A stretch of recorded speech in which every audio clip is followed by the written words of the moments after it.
Senador Fernando Collor de Mello.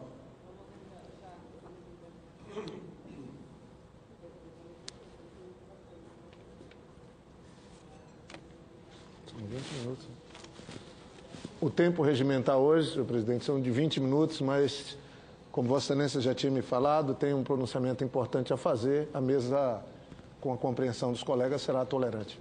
Eu agradeço a Vossa Excelência, senhor presidente desta sessão, o senador Jorge Viana, a quem cumprimento e saúdo neste momento, bem como as suas excelências, senhoras e senhores senadores. Senhor presidente, o tempo é o senhor da razão. E a razão da justiça é sempre a melhor e a mais forte.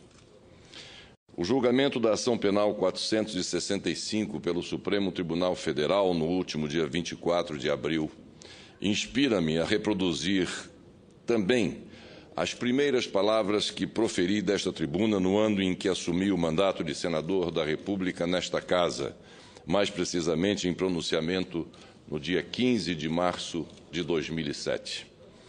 Naquela oportunidade, rememorei os episódios que culminaram no processo de impeachment a que me obrigaram a padecer calado por 15 anos. Afirmei, então, que se o sofrimento e as injustiças provocam dor e amargura, elas também podem nos trazer úteis e até proveitosas lições. Ambos nos ensinam a valorizar a grandeza dos justos e a justiça dos íntegros. Não é fácil volver os olhos ao passado e reviver em toda a sua extensão a tortura, a angústia e o sofrimento de quem, agredido meses a fio, teve de suportar as agruras de acusações infundadas e a condenação antes mesmo de qualquer julgamento. As provações da vida pública têm que ser suportadas com resignação e silêncio, especialmente quando provocadas pelas paixões e alimentadas pelo fragor das ruas, insufladas pela cegueira das emoções. Novamente, senhor presidente, como naquela época, devo dizer que, ao fazer este depoimento, cumpro menos um dever pessoal do que um imperativo de consciência. Não foram poucas as versões, mais variadas ainda as interpretações, e não menos generalizadas as explicações. Confrangido algumas vezes, contrafeito outras, mas calado sempre, assisti, ouvi e suportei acusações, doestos e incriminações daqueles que, movidos pelo rancor, aceitaram o papel que lhes foi destinado na grande farsa que lhes coube protagonizar. Senhor presidente, senhoras e senhores senadores, 7 anos se passaram daquele pronunciamento ao qual denominei relato para a história. Modificou-se o cenário, renovaram-se os personagens, transformaram-se as expectativas e alternaram-se os meios. Contudo, inalteradas permaneceram a perseguição, a hostilidade, o encalço maldoso, também difamatório, com o raso e restrito intuito de, mais do que informar ou retratar, tentar desesperadamente formar uma opinião negativa e adversa em relação a mim, mas que, num efeito inverso e sob a justiça divina e a lei dos homens, dilui-se a cada dia e mais rapidamente perante o descortinar da verdade. A revivescência de todos os crimes, delitos ou erros que foram indecorosa e injustamente a mim imputados pôde ser sentida no mais profundo âmago pessoal, mas também ser explorada por meus detratores por meses, semanas e dias que antecederam o meu último julgamento da nossa mais alta instância de justiça. O resultado, nem sempre reproduzido pelos meios na mesma proporção das notícias precedentes ou com a mesma fidedignidade dos fatos, covardia, isto é, covardia, veio não apenas me aliviar das angústias porque tenho vivenciado nos últimos 23 anos, mas igualmente veio reescrever a história do Brasil na parte referente ao período em que exerci com muito orgulho e honra, pelo voto direto de todos os brasileiros, a presidência da República Federativa do Brasil. Em verdade, senhor presidente, esse novo julgamento, essa nova absolvição possui, em especial, o mérito e a virtude de passar a limpo o país, como disse, no que tange ao meu período à frente da presidência da República. Um período, diga-se, dos mais importantes de nossa República e do qual me orgulho profundamente, na medida em que consolidou o processo de redemocratização política por meio da primeira eleição direta para presidente da República após 25 anos de governo sob um estado de exceção. Um período ainda em que foram lançados os fundamentos macroeconômicos e estruturantes da administração, bem como promovidas a completa abertura comercial e a quebra de monopólios de mercado. Entre outros, foram componentes sem os quais seria impossível alcançarmos a estabilização econômica no Brasil. E tanto foi assim que basta citar 2 depoimentos de pessoas que sequer me apoiavam, dentre tantos outros que assim o fizeram. Um do economista Roberto Campos, que reconheceu ser o meu projeto de reconstrução nacional, o meu projeto de governo apresentado na agenda de 1990, como o mais completo plano de governo que o Brasil já teve. Outro depoimento foi o do jornalista Luiz Nassif, que asseverou: julgamentos políticos não podem se restringir à meia análise das chamadas virtudes éticas comuns. Umas devem ser feitas em cima da própria ética do Estado, do compromisso de mudar realidade e construir nações. E nisso, diz ele, Collor foi imbatível. Por isso, vale evocar o pensamento de Benedetto Croce, quando disse que não basta dizer que a história é o juízo histórico, mas é preciso acrescentar que todo juízo é, sim, juízo histórico, ou história, com certeza. Em sintonia, as palavras de Cervantes completam a mensagem ao elucidarem que a história é a mãe da verdade. A história é a mãe da verdade, êmula do tempo, depositária das ações, testemunha do passado, exemplo e anúncio do presente, advertência para o futuro. A decisão do Supremo Tribunal Federal, tomada no último dia 24, quinta-feira, permitirá mais do que o resgate da justiça e da imagem de um homem público, a reflexão da sociedade em geral sobre a verdade dos fatos e, em particular, de uma geração de jovens que tão somente ouviram em verdades ou estudaram em livros tendenciosos por versões falseadas.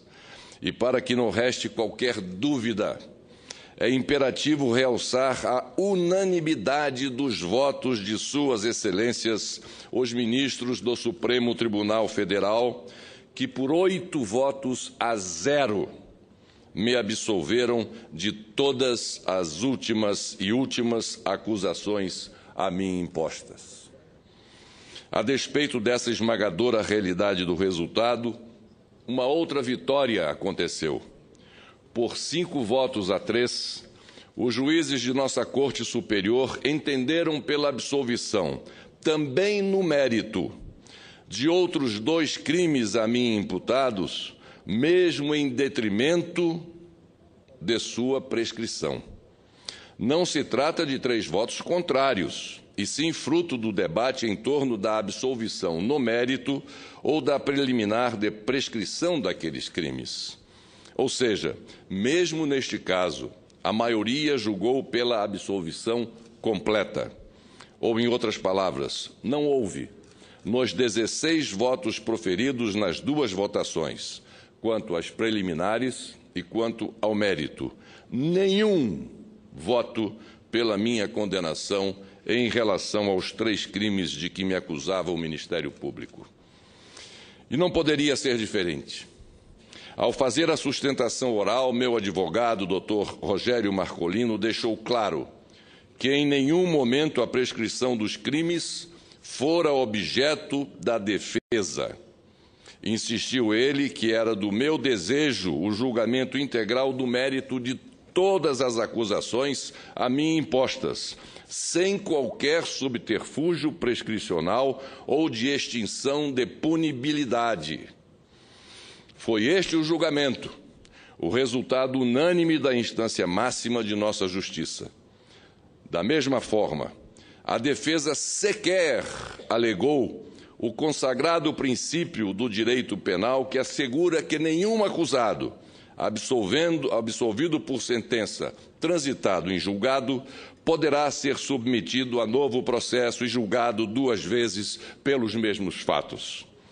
Isso porque, senhor presidente, na ação penal 307, a inicial que originou a ação 465, o Supremo Tribunal Federal já havia me absolvido de todas as acusações em 1994.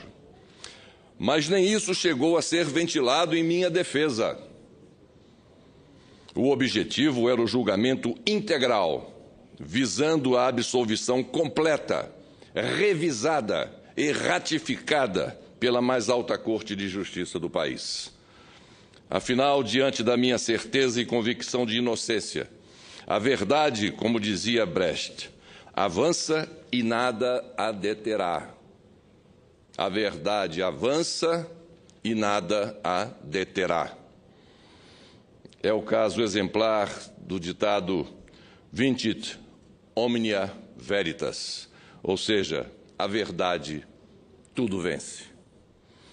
Contudo, senhor presidente Jorge Viana, senhoras e senhores senadores, diversas outras observações e constatações devem ser extraídas e, mais ainda, refletidas e acolhidas demais esse histórico julgamento.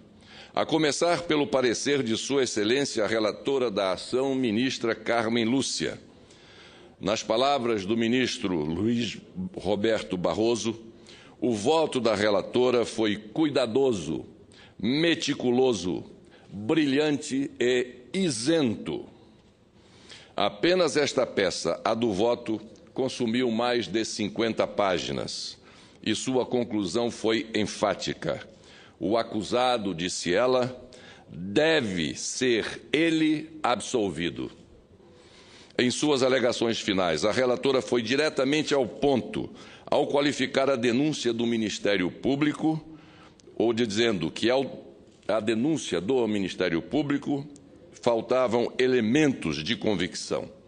Disse ela também, inexistem provas e indícios, o que impossibilita a condenação pleiteada e que contornos de conjectura são insuficientes. Continua ela, num processo penal, tudo que oferece 2 vertentes lógicas, absolvição ou condenação, não permite ao magistrado concluir apenas em elucubrações em prejuízo do acusado. O interesse do Estado e seu dever é julgar e não condenar necessariamente. Propiciar um julgamento justo para que se tenha justiça num caso concreto e não uma resposta, palavras dela, e não uma resposta a um anseio de vingança que eventualmente possa persistir. Ou seja, não vem de hoje. Há de se observar, continua a relatora, os princípios de ampla defesa do contraditório para, ao final, prover os elementos de modo adequado, segundo o direito, no caso, a jurisdição. A absolvição ou a condenação haverão de ser em prova induvidosa na espécie, conclui ela. Mais adiante, senhor presidente, e isso merece atenção e registro. Ao final dos debates, a ministra Carmen Lúcia fez questão de ressaltar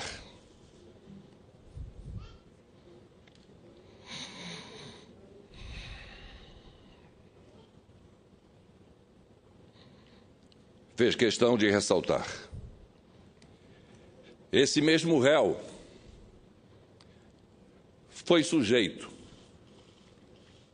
de 14 inquéritos neste Supremo Tribunal Federal, 8 petições criminais, 4 ações penais e mais 2 dúzias de habeas corpus. E diz ela, e não foi condenado em nenhuma delas por absoluta falta de provas. Em que pese o conselho de Sêneca de que devemos dizer a verdade apenas a quem esteja disposto a ouvi-la, não há como deixar de prolatar que esta fala da ministra Carmen Lúcia é, em síntese, a verdade dos fatos. Esta é a justiça dos homens, queiram ou não ouvi-la.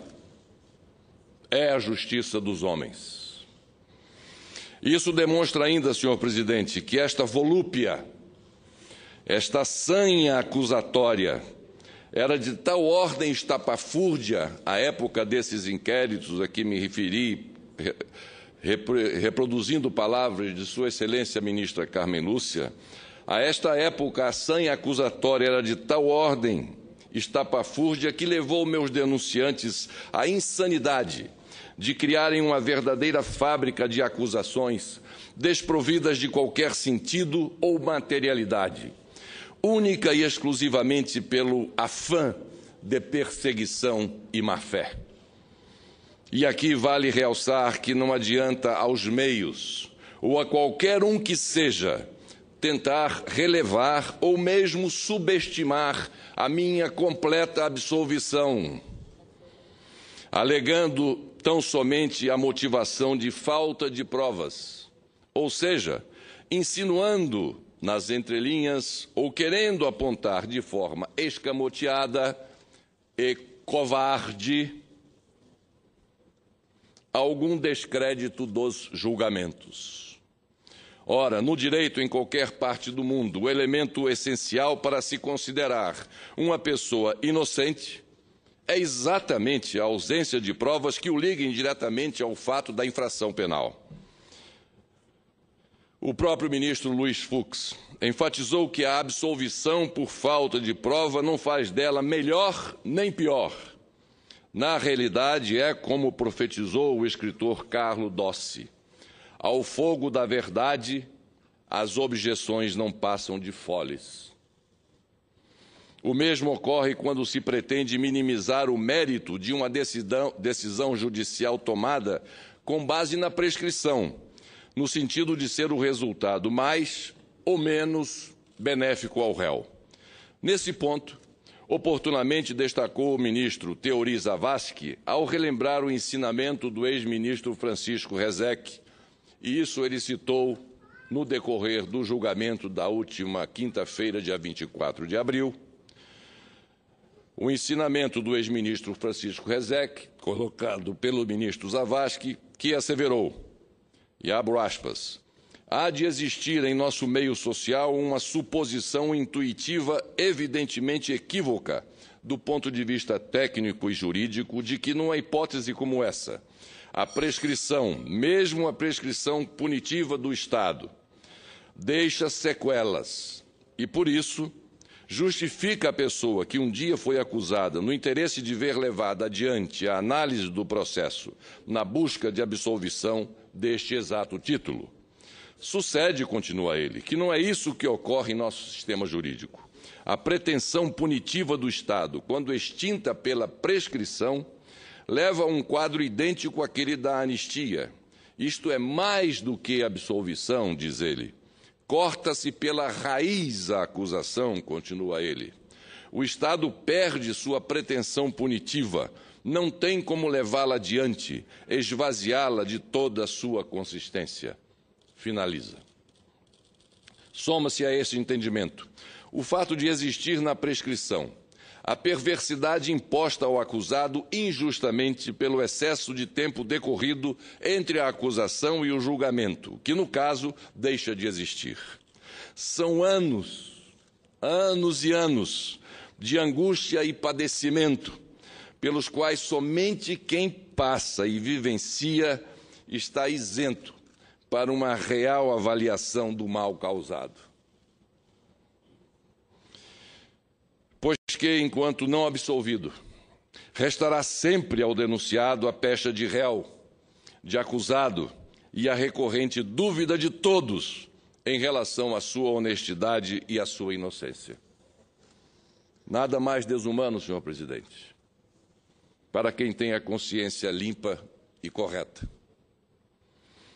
Outro ponto relevante do julgamento foi o integral descarte por parte da relatora, acompanhada pelo Pleno, da hipótese de aplicação do princípio do domínio do fato, que há pouco tempo se tornou jurisprudência no Supremo Tribunal Federal. Como asseverou a relatoria, seria necessário haver provas do conhecimento do fato, para então sim materializar o suposto domínio.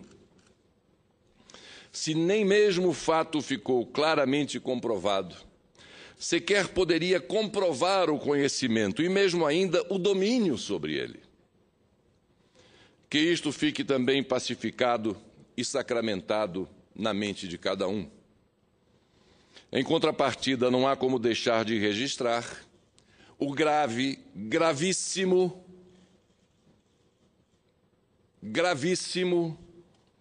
e tenebroso modus operandi do Procurador da República, que promoveu a denúncia e, tristemente, o papel do Ministério Público, que acolheu a sua peça quando a ofereceu ao Supremo Tribunal Federal.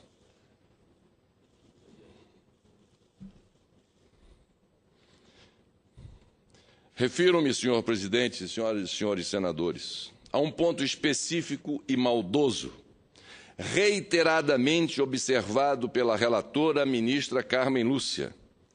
Trata-se, avaliem, vejam, percebam a gravidade. Trata-se da alteração dos depoimentos das supostas testemunhas, que na verdade eram corréus, na transcrição para os autos do processo, de modo a subverter os fatos e as versões para, obviamente, favorecer a acusação.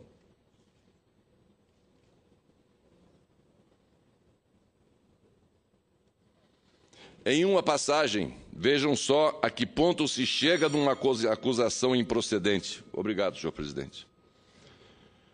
Em uma passagem, vejam só a que ponto se chega numa acusação improcedente. A peça acusatória retirou a expressão grupo de amigos no trecho em que determinado personagem dizia que foi procurado por um grupo de amigos do presidente, referindo-se a mim, com a clara e má intenção, esse termo foi retirado, com a clara e má intenção de dar a entender que teria havido um contato direto entre aquele personagem e o presidente da República.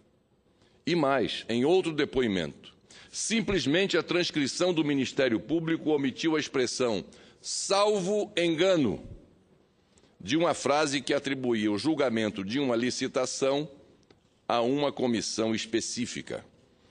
A retirada do termo inverteu tudo, tornando uma dúvida do depoente em uma certeza, o que favorecia a acusação. Ou seja, um elemento essencial para um juízo de avaliação foi sumariamente, de forma maldosa, excluído da da peça principal dos autos, e eu pergunto, isso é ou não é má-fé, senhoras e senhores senadores? Em verdade, isso chega a caracterizar um crime. Crime de falsidade ideológica, praticado pelo Ministério Público, ou como se diz, um dolus vilatus, um dolo disfarçado.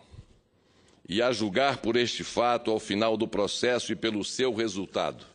O que resultou da ação penal 465 é que, se houve um crime, se houve um fato delituoso, se houve uma conduta ilícita, estes foram cometidos pelo próprio denunciante, o Ministério Público. É este o exemplo que a Procuradoria-Geral da República quer dar àqueles que operam a justiça brasileira?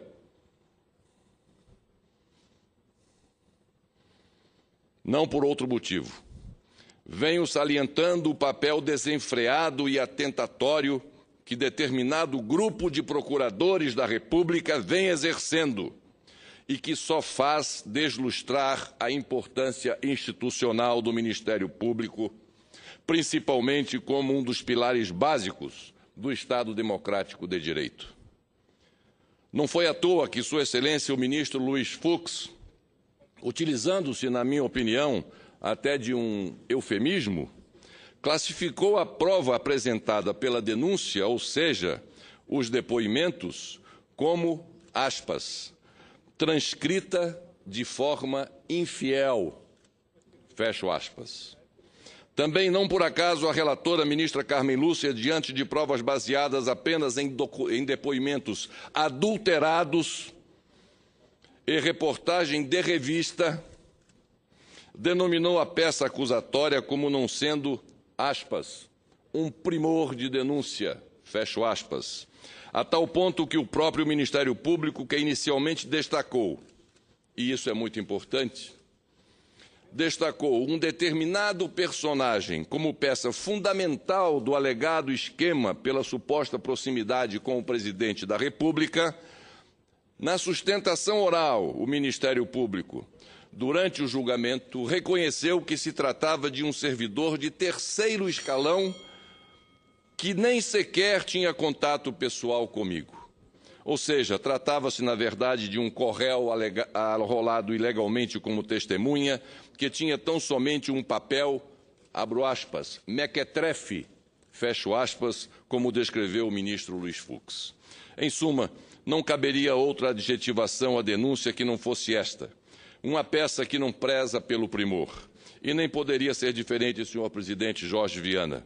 Digo isso não pela incompetência jurídica da Procuradoria-Geral da República e da sua má-fé ao oferecer denúncias, mas sim pela realidade dos fatos, qual seja a fraqueza da argumentação e a ausência de provas concretas e cabais de minha participação, de meu dolo ou culpa naquela vã tentativa de, mais uma vez, incriminar-me por atos que não cometi e por fatos que não conheci. Aqui importa ressaltar também que em nenhum meio verifiquei a descrição real do que foi o julgamento, notadamente quanto a esses lamentáveis aspectos a que me referi, como a adulteração criminosa por parte do Ministério Público na transcrição dos depoimentos das pessoas envolvidas e arroladas no processo. Não li isso em nenhum lugar. Da mesma forma, também não li nem constatei nos meios a fidedignidade das informações cruciais no que tange aos verdadeiros motivos da minha completa absolvição por unanimidade pela mais alta instância jurídica do país, mais uma vez, 20 anos depois, e diga-se, pela segunda vez em processo análogo. Como sempre, o que prevaleceu nos principais meios foram a má vontade com a notícia do conteúdo e a costumeira que nós já conhecemos, malevolência com os reais acontecimentos. Como disse antes, não há que se esperar a verdade daqueles que não querem ouvi-la. A esmagadora maioria dos meios, com a conivência desastrosa de setores do Ministério Público, continua, como disse a ministra relatora, imbuídos de um anseio de vingança. Anseio de vingança, palavras da ministra relatora. Ademais, faz parte deste circo a mania de desqualificar decisões, de omitir fatos, subjugar inteligências para atenuar verdades contra as quais eles sempre se mostraram avessos e pelos quais relutam para inadmiti-las, a ponto de persistirem publicando inverdades.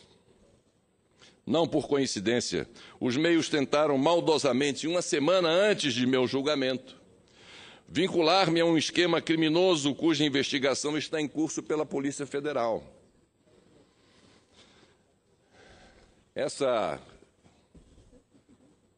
Esse folhetim, que é publicado semanalmente e que se costuma chamar de Veja, sempre ela, continua tentando ludibriar a população ao me acusar de receber suposto valor proveniente de suposto esquema de crimes que eles nem sequer conseguem identificar.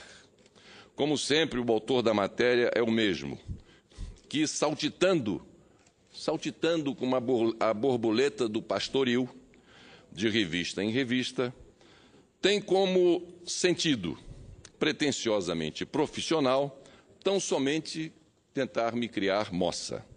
Não é a primeira vez que essa borboleta saltitante age desta forma. Trata-se de um risco preliminar de jornalista digno das palavras de Otto Maria Carpo, que o jornalista é um homem que sabe, ou tenta, digo eu, explicar aos outros o que ele próprio não entende. É exatamente quando deveria estar atento ao que versa o Código Nacional de Ética dos Jornalistas Brasileiros, tão bem defendida pela FENAGE, a entidade máxima da categoria em nosso país. Está dito em seu artigo 4º, o compromisso fundamental do jornalista é com a verdade no relato dos fatos e deve pautar o seu trabalho na precisa apuração dos acontecimentos e na sua correta divulgação, o que não aconteceu.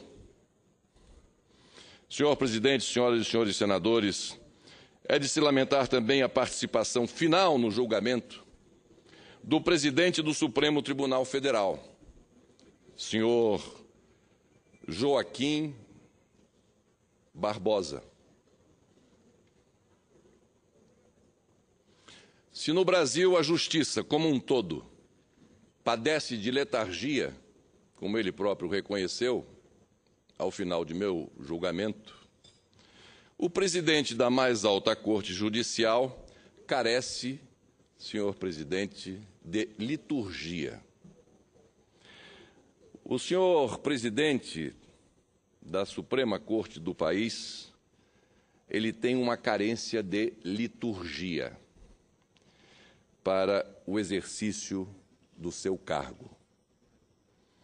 Mais grave do que se confundir ao declarar o resultado do julgamento, chegando a dizer que não havia como proclamá-lo, e até dele desdenhar com descaso e falta de postura, foi a tentativa do senhor ministro Joaquim Barbosa em resumir de forma desmerecedora e embaraçosa todo o enredo da ação e do julgamento, deturpando completamente o parecer da ministra relatora e reinterpretando decidiosa e deformadamente os fatos. O presidente do Supremo, sob sua ótica, simplesmente afirma que de tudo que se apurou, restou apenas comprovar a relação direta, o elo dos crimes praticados por outros com a figura do presidente da República.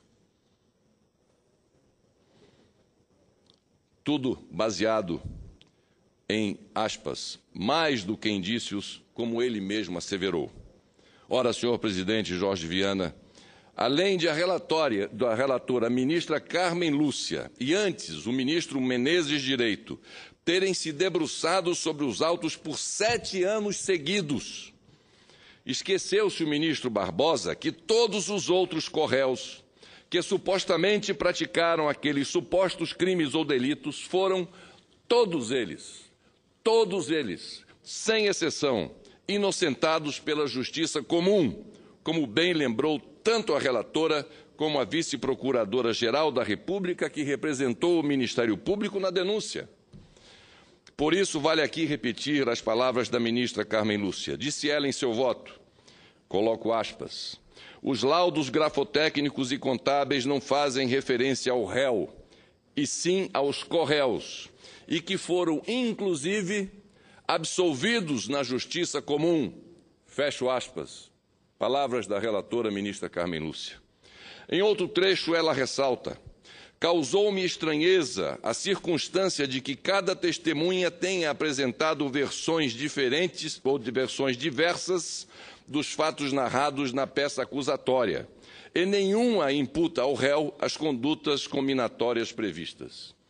E ainda, a denúncia é juridicamente confusa e são questionáveis as alegações do Ministério Público, relatou a ministra. Assim sendo, afinal, a que crimes se refere o ministro-presidente do Supremo Tribunal Federal? De que provas fala ele? De que provas fala o senhor ministro Joaquim Barbosa? Que ordens ou determinações esperava encontrar o senhor ministro Joaquim Barbosa? Se todos os acusados foram absolvidos, inocentados por falta de provas, a que fatos o ministro Joaquim Barbosa alega? Sinceramente, não é esta conduta, a razoabilidade, o estoicismo que se espera de um chefe de poder da República. Querer, ao fim de um julgamento em que ele mesmo votou pela absolvição do acusado, reescrever todo um processo pelas palavras que lhes são mais convenientes e ainda com a suposta convicção errônea que somente a ele pertence, não é crível nem prudente a um presidente do Supremo Tribunal Federal, ainda mais se nada do que disse reflete a verdade do juízo. Portanto, o que nos resta agora, senhor presidente, senhoras e senhores senadores, é refletir. Em que pese ter sido talvez o homem público mais investigado da história política deste país, estou absolvido de todas, absolutamente todas as acusações. Estou inocentado de todas as delações. Repito, estou inocentado de todas as delações. A ninguém é mais dado o direito, salvo por reiterada má-fé, de dizer o contrário ou sequer fazer meras ilações. Todavia, depois de mais de duas décadas de expectativas e inquietações pelas injustiças a mim cometidas, cabe agora perguntar, quem poderá me devolver tudo aquilo que perdi? Quem? Quem poderá me devolver tudo aquilo que perdi? A começar pelo meu mandato presidencial e o compromisso público que assumi. A tranquilidade perdida por anos a fio, assim como a retratação proporcional que todo ser humano merece ao ser prejulgado sem julgamento, injustiçado sem culpa, vitimado sem dolo e responsabilizado por atos e fatos inventados e versões forjadas. Quem pagará pela difamação insana, pelo intuito desenfreado, pela humilhação provocada, pelas provações impostas, ou mesmo pelas palavras intolerantemente pronunciadas e, mais ainda, inoportunamente escritas? Terei eu que conviver com resignação, pela dúvida se caberá tão somente ao meu destino responder a tudo isso? Ou terei a certeza das devidas reparações, além daquelas amealhadas pela justiça brasileira? Enfim, senhor presidente, senhoras e senhores senadores, este último e derradeiro julgamento a que fui submetido pelo Supremo Tribunal Federal, vale dizer, me absolvendo mais de 50 vezes. Repito, mais de 50 vezes. É um ponto final para quem ainda duvidava de minha inocência.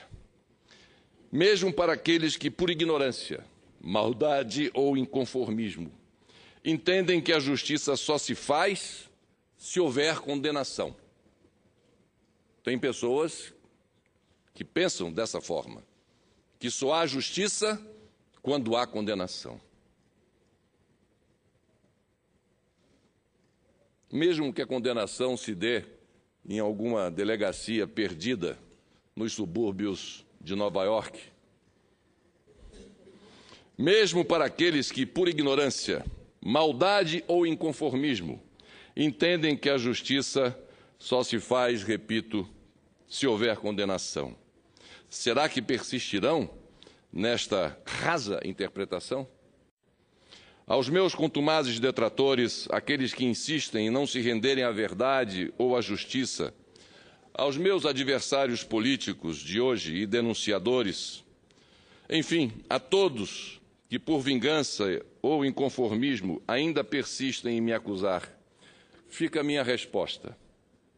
A minha resposta associada a um sofrimento de 23 anos carregando penosamente esta cruz, a cruz da dúvida. Fica essa resposta invocada no ensinamento de Schopenhauer. Em geral, a iniquidade, a injustiça extrema, a dureza, a própria crueldade, estas são as principais características da conduta dos homens uns em relação aos outros. O contrário não passa de rara exceção. É sobre isso, e não sobre vossos contos da carochinha, que repousa a necessidade do Estado e da legislação. Fecho aspas. Dito isto, senhor presidente Jorge Viana, e agradecendo a Vossa Excelência mais uma vez pela condescendência na concessão do tempo para que eu pudesse aqui poder me dirigir ao Brasil, a Vossa Excelência e às senhoras e os senhores senadores, eu agradeço a todos pelo tempo que me ouviram e digo meu muito obrigado pela paciência e especialmente, como disse, a presidência desta sessão pelo presidente Jorge Viana. Muito obrigado, senhor presidente. Cumprimento Vossa Excelência, senador Fernando Collor, e certamente o discurso de Vossa Excelência, o tema abordado, que é sem dúvida de interesse do país, merecia essa atitude da mesa que eu adotei. Eu cumprimento Vossa Excelência pelo pronunciamento. Convido para fazer uso da palavra, para uma comunicação inadiável, o senador Valdir Raupp. Obrigado, presidente.